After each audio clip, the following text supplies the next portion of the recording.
Hello, I'm Brittany Homer, and I'm so excited to welcome you to Raising Today's Kids, a Project Stand podcast.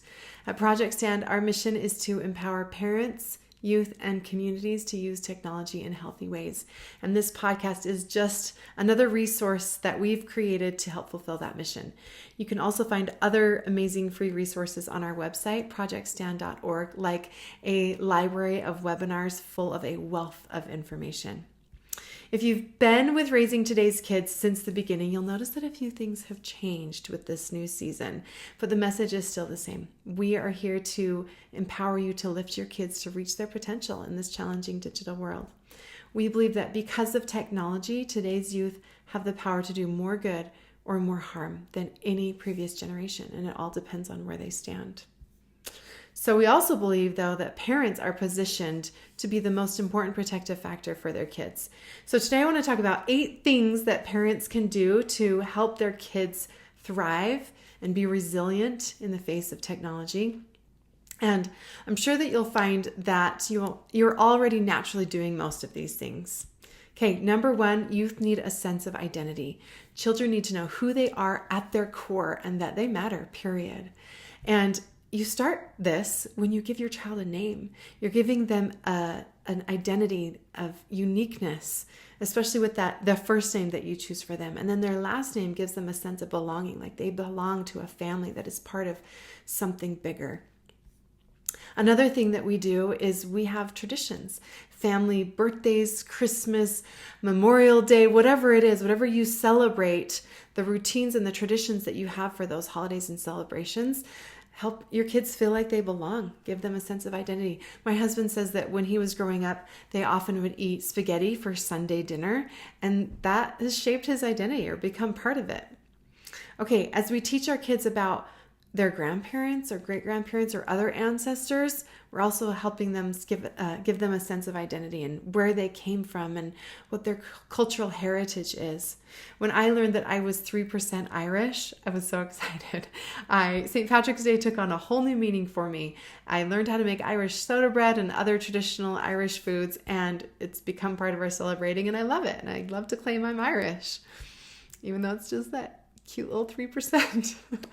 Passing on faith traditions also can give our kids a powerful sense of identity. It can answer questions for them like where they came from and why they're here and where they're going. Number 2, youth need a sense of purpose. Children need a vision for their life and an understanding of their strengths and ideas for how to apply those strengths.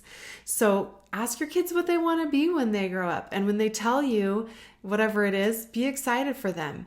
And also, I like to just point out things that I notice that they're good at. One of my daughters always wants to pack for trips ahead of when I normally would. And sometimes I try to slow her down, but I've realized that this is a real skill that she has. And I've told her, you are so good at planning ahead.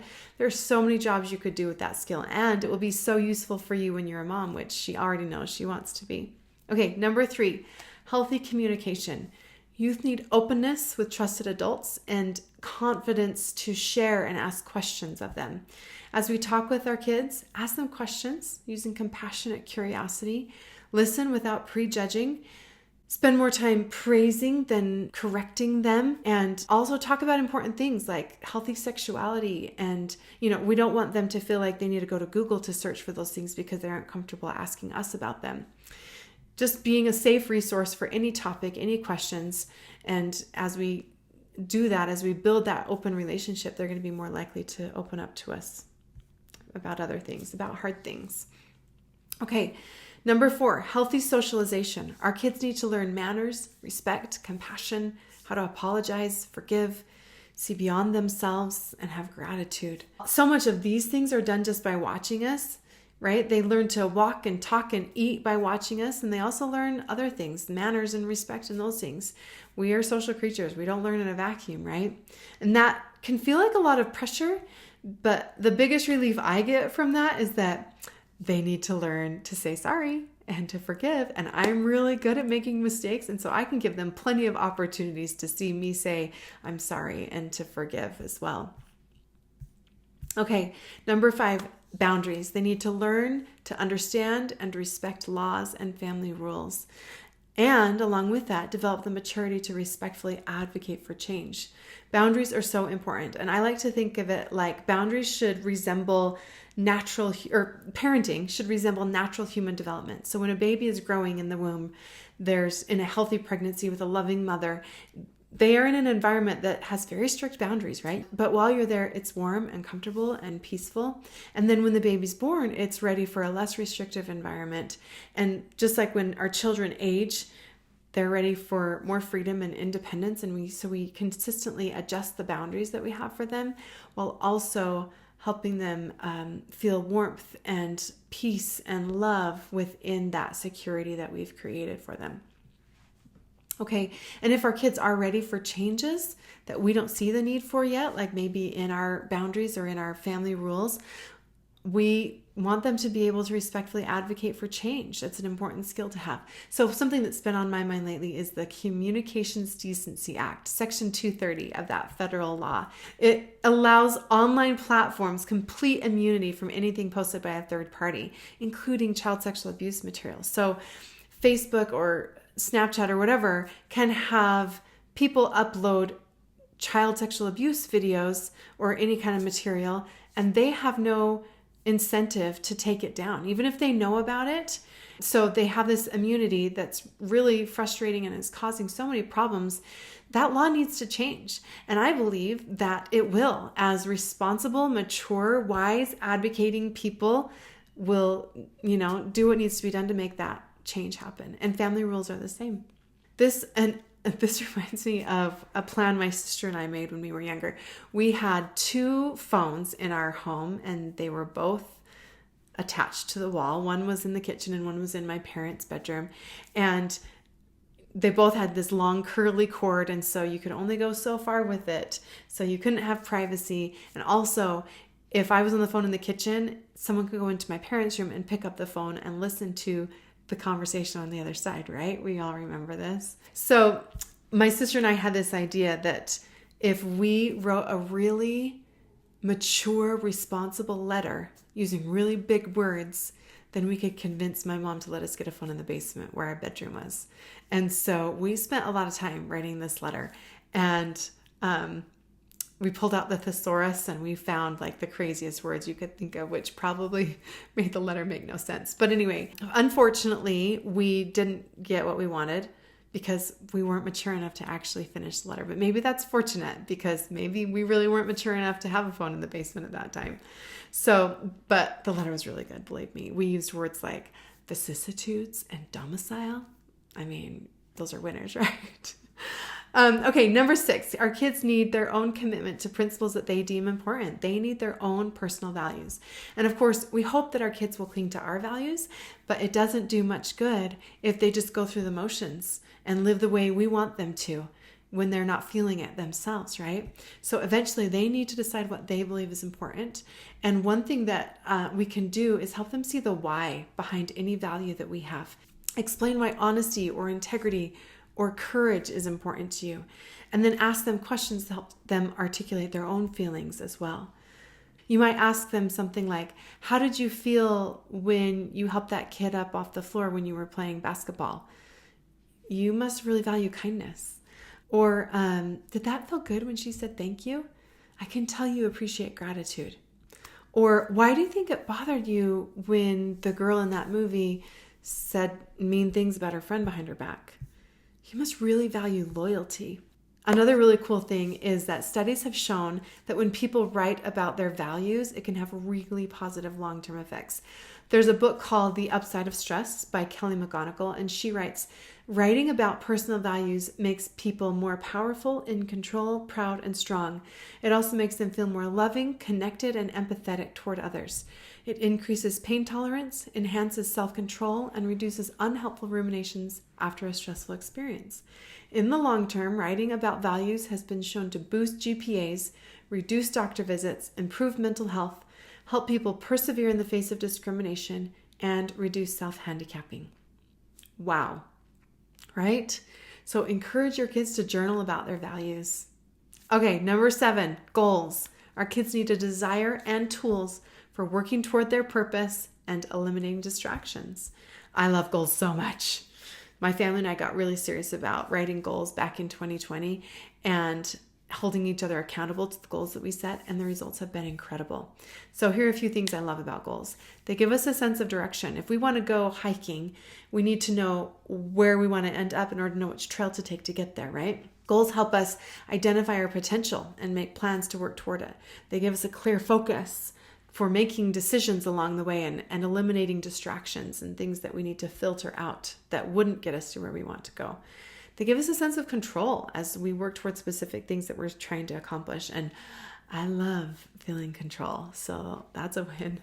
They give us motivation to continue when things are difficult or mundane and we're just plodding along. They also give us a sense of personal satisfaction when we can look back and go, wow, look what I accomplished. That feels really good. They can give us a sense of purpose just to get out of bed every day. Researchers have seen links between goals and higher motivation, self-esteem, self-confidence, and autonomy. That's pretty great. And then this is so cool to me.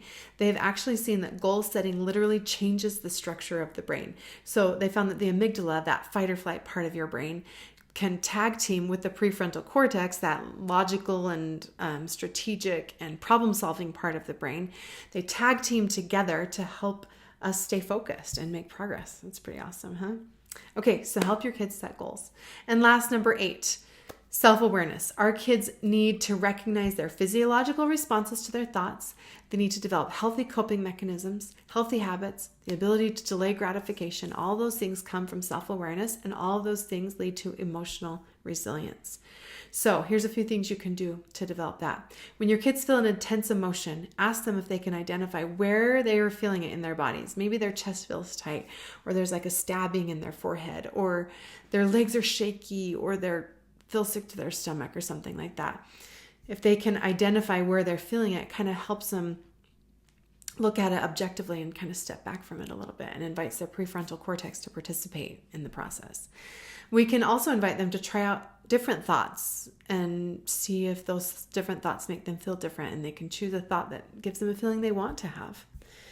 I like to use this emotions chart that has little cartoon images of different emotions and then words that identify what those emotions are called. My 4-year-old has really loved that lately, and it's helped him when he's feeling a difficult emotion. It really helps him to be able to see someone else with that, see what it looks like. And then he'll point to the one that matches what he's feeling and say, what's that called? And I'll say, that's called frustrated or anxious or sad or something. And he'll say, I feel frustrated. And I think that makes him feel really good to be able to identify it. Okay, we can also help our kids identify healthy things that they can do when they're feeling stressed or frustrated or sad or any of those other difficult emotions. Do they like to climb trees or play board games or make snow cones? Help them to identify things ahead of time that could help them manage something that they are struggling with. It could also be something really simple like just getting a drink of water. Maybe that just helps calm you for a second.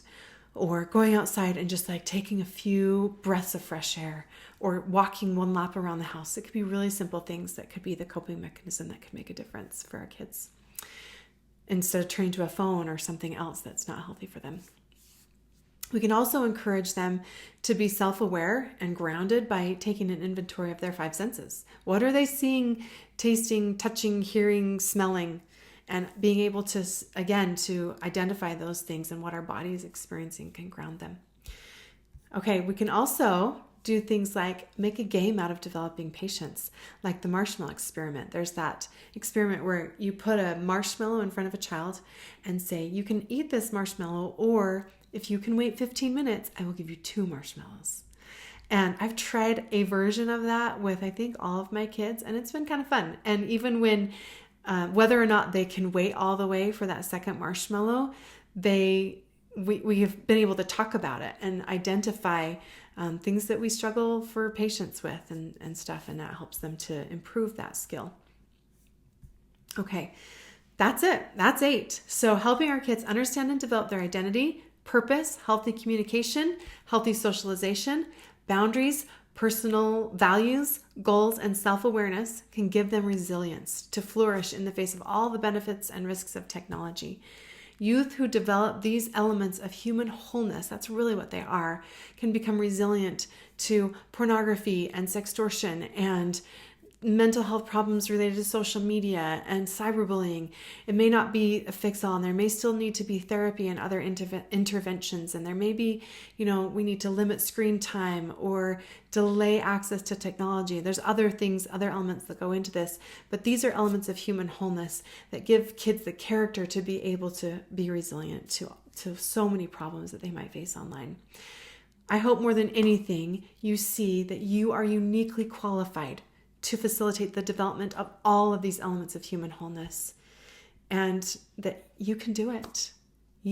Most of these things are natural to you, I'm sure. And if they're not, just pick one and work on it.